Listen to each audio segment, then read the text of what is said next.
इसमें एक बार में 40 रॉकेट लोड होते हैं जो 20 सेकंड में फायर किए जा सकते हैं। इन धमाकों की गूंज से दुश्मन का खून सूख जाता है।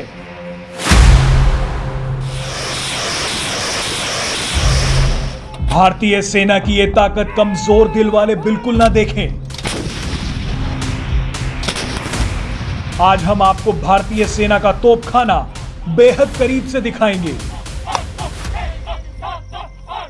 यह तोपखाना है महाराष्ट्र में नासिक के देवलाली में। भारतीय सेना के इस तोपखाने में मौजूद हर हथियार के दर्शन आज आपको होंगे और उनकी तूफानी फायरिंग भी आप देखेंगे। आज गनर्स डे पर भारतीय सेना ने दी धुआंधार बधाई और इशारों इशारों में दुश्मनों को दे दिया बड़ा संदेश। लेकिन आपको एक बार फिर चेतावनी दे देते हैं कि भारत के दुश्मन इस वीडियो को बिल्कुल ना देखें।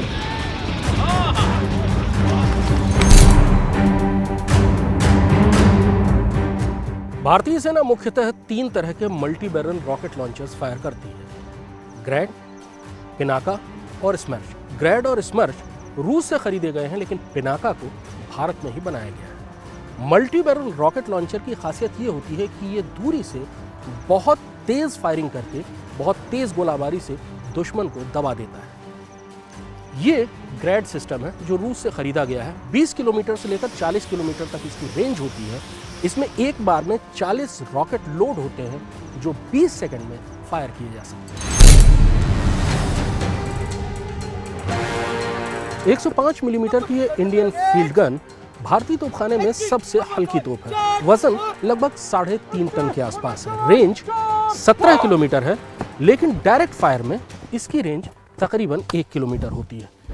लेकिन 105 मिलीमीटर का ये राउंड 1 किलोमीटर की दूरी से किसी भी टैंक को तबाह करने के लिए काफ़ी है। इसलिए जब भी टैंक आगे बढ़ते हैं तो उनको एंगेज करने के लिए 1 किलोमीटर की दूरी से ये बहुत कारगर हथियार है। बहुत हल्की है, इसलिए पहाड़ों पर चाहे लाइन ऑफ कंट्रोल हो या लाइन ऑफ एक्चुअल कंट्रोल हो, वहाँ पर इस गन को ले जाना और इसको कार्रवाई के लिए तैयार करना, कार्रवाई करना बहुत आसान है। इस समय ये गन लाइन ऑफ कंट्रोल यानी पाकिस्तान की सरहद पर भी तैनात है और लाइन ऑफ एक्चुअल कंट्रोल यानी कि चीन की सरहद पर पूर्वी लद्दाख में भी ये तोप तैनात है।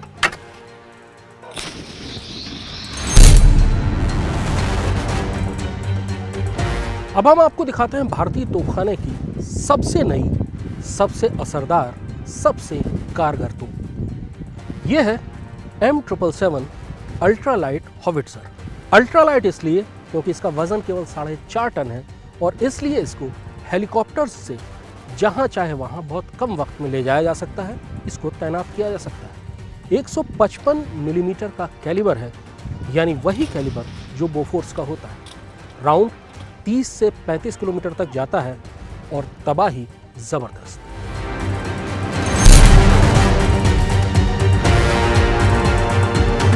अब हम आपको जिस गन से परिचित कराएंगे, दरअसल उससे भारत का बच्चा परिचित है।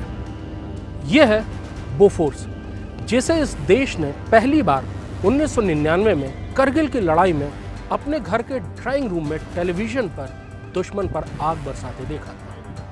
155 mm कैलिबर, 30 से 35 किलोमीटर रेंज, निशाना अचूक। दरअसल ये गन इतने हाई एंगल पर फायर करती है कि ऊंचे पहाड़ों के लिए इससे अच्छी कोई आर्टिलरी गन नहीं है। और दरअसल इसी आर्टिलरी गन ने 1999 में करगिल की लड़ाई में अपना जौहर दिखाया।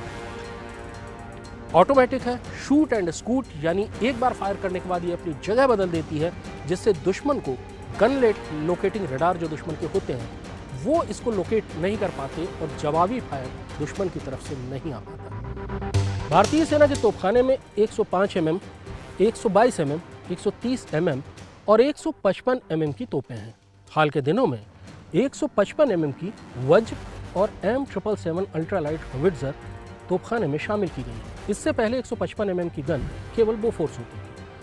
अब जो भी नई गन आएंगी, जैसे धनुष और ATAGS यानी advance towed artillery gun system, वो सब 155 mm की ही रखी जा रही है। इसके पीछे सोच ये है कि 155 mm की गन न केवल बहुत ज़्यादा फायर पावर देती हैं, बहुत ज़्यादा तबाही मचाती हैं, बल्कि एक जैसे कैलिबर का एम्यूनिशन सप्लाई करने में आसानी होती है। 194 साल का भारतीय तोपखाना लगातार आधुनिक होता जा रहा है। भारतीय सेना के तोपखाने का इज्जत व इकबाल बुलंदी पर है।